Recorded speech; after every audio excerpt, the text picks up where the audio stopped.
الحمد للہ والصلاة والسلام علی رسول اللہ وعلی آلہ وصحبہ ومن والہ۔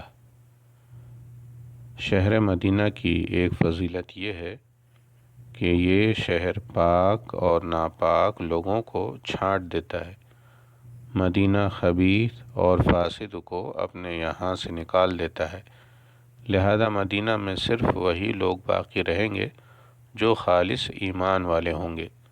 رسول اللہ صلی اللہ علیہ وسلم کا فرمان ہے، المدینۃ کالکیر تنفی خبثها وینصع طیبها۔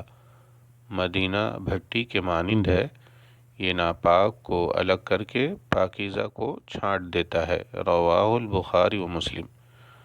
اہل مدینہ کو یہ شرف حاصل ہے کہ ان کے ساتھ برائی کا ارادہ کرنے والوں کے لیے شدید وعید آئی ہوئی ہے، کیونکہ انہوں نے مدینہ میں قیام کرنے کو پسند کیا اور دوسرے شہروں کے مقابلے میں اس کو ترجیح دی۔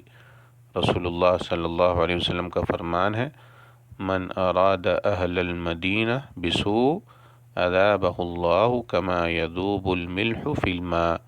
جو شخص اہل مدینہ کے بارے میں برا ارادہ کرے گا، اسے اللہ تعالیٰ اسی طرح پگھلا دے گا جیسے نمک پانی میں پگھل جاتا ہے۔